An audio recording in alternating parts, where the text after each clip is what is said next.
Hi friends, അസ്സാം വലൈക്കും. ഇന്ന് നല്ലൊരു നെല്ലിക്ക പെരട്ടായാലോ? നല്ല ടേസ്റ്റിയാണ്. കുറച്ച് നാളധികം നമുക്ക് സൂക്ഷിക്കാൻ പറ്റിയ ഒരു നെല്ലിക്ക പെരട്ടാണ് ഇന്ന് തയ്യാറാക്കുന്നത്. എല്ലാവരും ഒന്ന് ട്രൈ ചെയ്ത് നോക്കുക. അപ്പോൾ അതാ ഇതൊന്ന് ചെയ്തതാണ് ഇത് നെല്ലിക്ക. അതാ കണ്ടല്ലോ, ഇതിൻ്റെ മസാല കഴിക്കാൻ നല്ല ടേസ്റ്റാണ്. നമുക്ക് ഒരു പറ ചോറിനാൻ ഈ ഒരു പീസ് ഉണ്ടെങ്കിൽ ധാരാളം. അത്രയ്ക്കും ടേസ്റ്റാണ്. എല്ലാവരും ഒന്ന് ട്രൈ ചെയ്ത് നോക്കുക.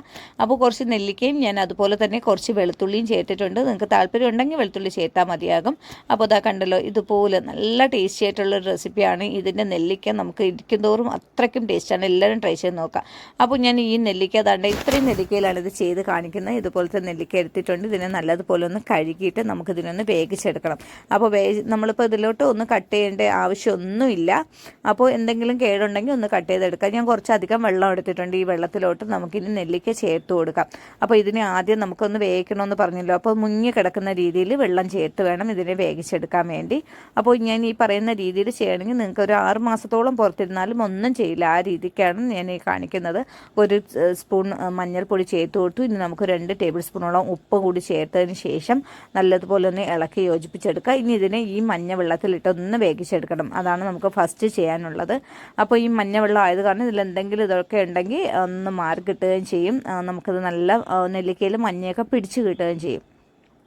അപ്പോൾ ഇതുപോലെ വെട്ടി തിളയ്ക്കുന്നുണ്ട്. ഈ തിളയ്ക്കുന്ന സമയത്തിന് ചെറിയ രീതിയിലൊന്ന് ആയിട്ടുണ്ട്. ഒരു 3-4 മിനിറ്റ് ആകുമ്പോൾ തന്നെ ഇത് മതിയാകും. പിന്നെ ഓവറായിട്ട് വെന്ത് കുഴഞ്ഞു പോകാതെ എടുക്കാൻ വേണം. അങ്ങനെ ഞാൻ ഇത് താണ്ടെ കുറച്ചൊക്കെ സമയം കഴിഞ്ഞപ്പോൾ താണ്ടെ ഇതുപോലെ ആയിട്ടുണ്ട്. ഇത്രയൊക്കെ തന്നെ മതിയാവും എന്നാണ് തോന്നുന്നത്. ഞാനിപ്പോൾ ഫ്ലെയിമങ്ങ് ഓഫാക്കിയിട്ട് വെള്ളം കളഞ്ഞ് ഞാൻ വെള്ളം വാർക്കാൻ വെച്ചിട്ടുണ്ട് ഒരു പാത്രത്തിലോട്ട്. ഒട്ടും തന്നെ വെള്ളമില്ലാതെ ഇതുപോലെ ആയി കിട്ടിയിട്ടുണ്ട്. ഇത് കുറച്ച് ചൂടാണ്, എന്നാലും ഞാൻ ഇതിൻ്റെ കുരു ഒന്ന് സെപ്പറേറ്റ് നമുക്കൊന്ന് മാറ്റിയെടുക്കണം. മാറ്റിയെടുത്തതിന് ശേഷമാണ് ഇതിനെ ഇനി നമുക്കത് വെക്കാനുള്ളത്, തയ്യാറാക്കാനുള്ളത്. അപ്പോൾ എല്ലാ നെല്ലിക്കയുടെയും കുരു ഒന്ന് മാറ്റിയിട്ടെടുക്കുക. പിന്നെ അതുപോലെ തന്നെ നെല്ലിക്ക ഇപ്പം ഇത്രയും വലിയ നെല്ലിക്കയൊക്കെ നമുക്ക് അച്ചാറിടുമ്പോൾ മുഴുവനായിട്ടും വേണ്ട. ചെറിയ പീസുകളാണെങ്കിൽ അത് കഴിക്കാനും വളരെ എളുപ്പമാണ്. അതുകൊണ്ട് ഇതുപോലെ ചെയ്യുന്നതായിരിക്കും ഏറ്റവും നല്ലത്. ഇനി ഒരു പാൻ വെച്ച് കൊടുക്കുക. നമുക്ക് നല്ലെണ്ണയാണ് ആവശ്യം. അപ്പോൾ കുറച്ചധികം നല്ലെണ്ണ ഒഴിച്ചു കൊടുക്കുക. ഒരു 1-2 ടേബിൾ സ്പൂണൊന്നുമല്ല, ഒരു 5 ടേബിൾ സ്പൂൺ നല്ലെണ്ണയിലെങ്കിലും നിങ്ങളിത് തയ്യാറാക്കി എടുക്കണം. അപ്പോൾ ഞാനിപ്പോൾ ഒരു 10-12 നെല്ലിക്ക എടുത്തുകൊണ്ടാണ് ഇത്രയും ചേർത്തത്. അപ്പോൾ നെല്ലിക്കയുടെ അളവ് കൂടുന്തോറും നല്ലെണ്ണയുടെ അളവും കൂട്ടിയെടുക്കണം. എന്നാലും ഓവറായിട്ട് എണ്ണ ഇതിലോട്ട് വേണ്ട. അപ്പോൾ നമ്മൾ കുറച്ച് കടുക് ചേർത്ത് കൊടുത്ത് കുറച്ച് ഉലുവ ചേർത്ത് കൊടുക്കുക. ഇത് രണ്ടും പ്രധാനമായിട്ടും ചേർത്ത് കൊടുക്കാനുള്ളതാണ്. അപ്പോൾ ഉലുവയൊക്കെ ഉണ്ടെങ്കിൽ മാത്രമേ അച്ചാറുകൾക്ക് നല്ല ടേസ്റ്റ് കാണുള്ളൂ. അപ്പോൾ മറ്റൊരു പാൻ ഞാൻ എടുത്തു വെച്ചിട്ടുണ്ട്. അതിലോട്ട് ഞാൻ കുറച്ചധികം വറ്റൽമുളക്, അപ്പോൾ ഒരു 10-20 വറ്റൽമുളക് ഒന്ന് നല്ലതുപോലെ ചൂടായതിന് ശേഷം ഒന്ന് ക്രഷ് ചെയ്ത് മാറ്റി വയ്ക്കണം. ആ വറ്റൽമുളകുമാണ് ഇനി നമുക്കിനി ചേർത്ത് കൊടുക്കാൻ വേണ്ടിയുള്ളത്. അപ്പോൾ ഇതിൻ്റെ നെട്ടൊന്നും കളയാതെയാണ് ഞാൻ ഇതുപോലെ ഒന്ന് വറുത്തെടുക്കുന്നത്. അപ്പോൾ നല്ലതുപോലെ ഒന്ന് ചൂടാവണം, എന്നാൽ കരിഞ്ഞു പോകരുത്. ഞാൻ ഫ്ലെയിം നല്ല കുറച്ച് വെച്ചിട്ടാണ് ഒന്ന് ചൂടാക്കി എടുക്കുന്നത്. ഇതിനെ മിക്സിയുടെ ജാറിലോട്ട് ചേർത്ത് കൊടുക്കുക. എന്നിട്ട് നല്ലതുപോലെ ഒന്ന് ക്രഷ് ചെയ്ത് അതിനെ നമുക്ക് മാറ്റി വയ്ക്കണം. ദാണ്ട് ഇതുപോലെ ആക്കി ഇട്ടിട്ടുണ്ട്. നമ്മുടെ ഉലുവയും കടുകും ഒന്ന് പൊട്ടിയിട്ടുണ്ട്. ഇനി ഇതിലോട്ട് കുറച്ച് വെളുത്തുള്ളി ചേർത്ത് കൊടുക്കാം.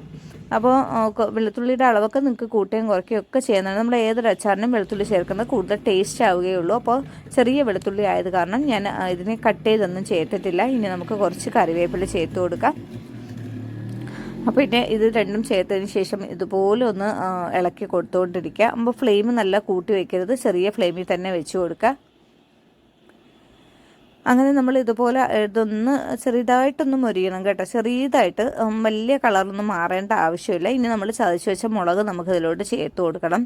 അപ്പോൾ അതിന് വേണ്ടിയാണ് നമ്മൾ ഒന്ന് ചൂടാക്കി ഒന്ന് പൊടിച്ചെടുക്കുമ്പോൾ മുളകും ഇത് ചേർക്കുന്നത്. കുറച്ച് നാളത്തേക്ക് വേണ്ടിയുള്ള അച്ചാറായത് കാരണം അപ്പോൾ നമ്മളത് കേടാവാതെ ഇരിക്കുന്നതുകൊണ്ട് ചൂടാക്കിയ മുളകാണ് നമ്മളിതിലോട്ട് ചേർത്ത് കൊടുത്തിരിക്കുന്നത്. ഇനി നമുക്ക് മസാലപ്പൊടികൾ നമുക്കിതിലോട്ട് ചേർക്കണം. ഞാനിതിൽ അച്ചാർ പൊടി ചേർക്കുന്നില്ല. അച്ചാർ പൊടി കയ്യിലുണ്ടെങ്കിൽ നിങ്ങൾക്ക് ചേർക്കുന്നത് അച്ചാർ പൊടി ചേർക്കുമ്പോൾ നല്ല ടേസ്റ്റാണ്. അത് ഞാൻ പറയാതിരിക്കുന്നില്ല. അച്ചാർ പൊടിക്ക് നല്ല ടേസ്റ്റാണ്. ചേർത്ത് കൊടുക്കുക ഏതൊരു അച്ചാറിനും. പിന്നെ ഇപ്പോൾ മുളക് പൊടി ചേർത്ത് കൊടുക്കുന്നുണ്ട്. അപ്പോൾ മുളക് പൊടി ഒരു 3 ടേബിൾ സ്പൂണോളം ചേർത്ത് കൊടുത്തിട്ടുണ്ട്. ഇനി നമുക്ക് ഇതിലോട്ട് ഈ അച്ചാറിന് നമ്മൾ ലേശം മല്ലിപ്പൊടി കൂടി ചേർക്കും കേട്ടോ. പിന്നെ ഇനി ഞാൻ ചേർക്കുന്നത് മഞ്ഞൾപ്പൊടി ഒരു 1/2 ടേബിൾ സ്പൂൺ, മല്ലിപ്പൊടി ഒരു 3/4 ടേബിൾ സ്പൂണോളം മല്ലിപ്പൊടി കൂടി ചേർത്ത് കൊടുക്കാം. അപ്പോൾ മല്ലിപ്പൊടി ചേർക്കുന്നത് കൊണ്ട് പ്രത്യേകിച്ച് ടേസ്റ്റ് കൂടെയുള്ളൂ, കുറയില്ല. അപ്പോൾ ഇത് രണ്ടും ചേർത്തതിന് ശേഷം ഇനി നമുക്ക് ആവശ്യത്തിനുള്ള ഉപ്പ് ഇതിലോട്ട് ചേർത്ത് കൊടുക്കണം. അപ്പോൾ ഉപ്പ് നമ്മൾ നെല്ലിക്കയിൽ ഇട്ട് വേവിച്ചതാണ്. അപ്പോൾ ഇതിലോട്ട് ആവശ്യമുള്ളതാണ് ഞാനിപ്പോൾ ചേർത്തിരിക്കുന്നത്. ഇനി നമുക്ക് ആവശ്യമുണ്ടെങ്കിൽ വീണ്ടും ചേർക്കാം. അച്ചാറിലോട്ട് നമുക്ക് ഉപ്പ് കുറച്ച് കൂടുതൽ തന്നെ വേണ്ടി വരും. എന്നിട്ട് നമുക്ക് ഫ്ലെയിം കുറച്ചിട്ട് ഇതിനൊന്ന് വറുത്തെടുക്കണം. അപ്പോൾ ഈ ഒരു മസാലയിൽ നമ്മൾ ഏതൊരു അച്ചാറും തയ്യാറാക്കാൻ നല്ല ടേസ്റ്റാണ് കേട്ടോ. അപ്പോൾ അത് ഇതുപോലെ അങ്ങ് ആക്കിയെടുക്കുക. ഇനി നമ്മൾ ഇതുപോലെ ആക്കി എടുത്തതിന് ശേഷം ഒന്ന് വറുത്ത് കിട്ടിയിട്ടുണ്ട്. ഇനി ഇത്രയും മതിയാകും. കുറച്ച് ഉലുവ വറുത്തത് ചേർത്തിട്ടുണ്ട്. അപ്പോൾ നേരത്തെ കുറച്ച് ചേർത്തിട്ടുള്ളൂ. ഉപ്പ് കുറച്ചുകൂടി ചേർത്ത് കൊടുത്തു. ഒരു 1/2 ടേബിൾ സ്പൂൺ 3/4 ടേബിൾ സ്പൂൺ ചേർത്ത് കൊടുക്കുക. ഇനി നമുക്ക് വേണ്ടത് കായമാണ്. അപ്പോൾ ഞാൻ ഏതൊരു അച്ചാറിനും കുറച്ചധികം കായം ചേർക്കും. അതിൻ്റെ ഒരു ഫ്ലേവർ മുന്നിട്ട് നിൽക്കും. ഇനി ഞാൻ വിനീഗറാണ് ചേർത്ത് കൊടുത്തത്. നമ്മളെല്ലാ അച്ചാറിലും കുറച്ചധികം വിനീഗറൊക്കെ ചേർക്കും. ഇതിൽ കുറച്ച് മാത്രമേ ചേർക്കുള്ളൂ. നമ്മളിപ്പോൾ നെല്ലിക്ക പുരട്ടിയെടുക്കുന്ന രീതിയിലാണ് വെക്കുന്നത്. അതുകൊണ്ട് തന്നെ ഇത്രയും ഇത് ചേർത്തതിന് ശേഷം അതിൻ്റെ ഒരു പച്ചച്ചുവ കൂടി ഇങ്ങനെ മാറിയതിന് ശേഷം ഇനി നമ്മൾ വേവിച്ച് വെച്ചിരിക്കുന്ന നെല്ലിക്ക ഇതിലോട്ട് ചേർത്ത് കൊടുക്കാം. നെല്ലിക്ക ചേർത്ത് കൊടുത്തതിന് ശേഷം നമുക്കൊന്ന് ഇളക്കിയെടുക്കാം. അപ്പോൾ ഇതുപോലത്തെ തടി സ്പൂണൊക്കെ ആണെങ്കിൽ നെല്ലിക്ക ചിലപ്പോൾ നല്ല അങ്ങ് ഉടഞ്ഞു പോകാൻ സാധ്യതയുണ്ട്. അതുകൊണ്ട് ഞാൻ അതിനെ ഒന്ന് മാറ്റിയിട്ട് ചെറിയൊരു സ്പൂൺ എടുക്കുകയാണ് ചെയ്യുന്നത്. അപ്പോൾ നമുക്ക് ചെറിയ സ്പൂൺ കൊണ്ട് എല്ലാ ഭാഗത്തും നെല്ലിക്കയുടെ എല്ലാ ഭാഗത്തും ഈ മസാല ഒന്നാകണം. പിന്നെ ഒരു കാര്യം, നമ്മളിപ്പോൾ ഇത് ഇന്ന് തയ്യാറാക്കി ഇന്ന് തന്നെ കഴിക്കുന്നതിൽ അത്രയ്ക്ക് ടേസ്റ്റൊന്നുമില്ല. ഇതിൻ്റെ പുളിപ്പ് ഉപ്പൊന്നും ഇതിലോട്ടൊന്നും പിടിക്കില്ല കേട്ടോ. അപ്പോൾ ഇതൊരു 2-3 ദിവസം ഇരിക്കും തോറും ടേസ്റ്റാണ് നമ്മുടെ അച്ചാർ. അപ്പോൾ ഈ നെല്ലിക്ക ഇതുപോലെ എല്ലാം ആക്കിയതിന് ശേഷം ഇനി വേറെ ഒന്നും തന്നെ ചെയ്യാനില്ല. ഫ്ലെയിം കുറച്ച് വെച്ചിട്ടുണ്ടായിരുന്നു. ഇനി ഫ്ലെയിം അതുപോലെ തന്നെ ഇന്ന് 2-3 മിനിറ്റിന് ശേഷം നമുക്കിതിനെ ഒന്ന് ഓഫാക്കാവുന്നതാണ്. എല്ലാ ഭാഗത്തും നമ്മുടെ ഈ മസാലപ്പൊടി എല്ലാ ഭാഗത്തും ഒന്ന് തേച്ച് ഇതുപോലെ അങ്ങ് ആക്കിയെടുക്കാം.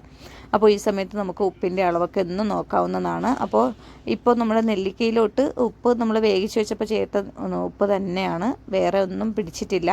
അപ്പോൾ അതാണ്ട് ഇതിൽ ഈ നെല്ലിക്കയും നമ്മുടെ ഈ ചാറ്, നമ്മുടെ ഈ മസാല ഉണ്ടല്ലോ, അതൊക്കെ എടുത്ത് കഴിക്കാൻ നല്ല ടേസ്റ്റാണ്. അപ്പോൾ ഈ ഒരു പീസ് ഞാനിപ്പോൾ കഴിച്ചു നോക്കുമ്പോൾ നല്ലൊരു ടേസ്റ്റൊക്കെയാണ്. അപ്പോൾ എല്ലാവരും ട്രൈ ചെയ്ത് നോക്കുക. എല്ലാവർക്കും ഇഷ്ടപ്പെടുന്നതായിരിക്കും.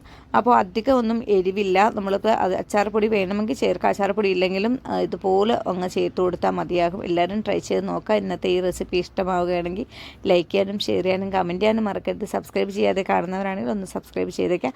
അപ്പോൾ ഇന്നത്തെ റെസിപ്പി ഇഷ്ടമായെന്ന് വിശ്വസിക്കുന്നു. ഇഷ്ടമാവുകയാണെങ്കിൽ നിങ്ങൾ എന്തായാലും ചെയ്ത് നോക്കിയിട്ട് അഭിപ്രായങ്ങൾ അറിയിക്കുക. അപ്പോൾ പുതിയൊരു വീഡിയോയുമായി വീണ്ടും കാണാം.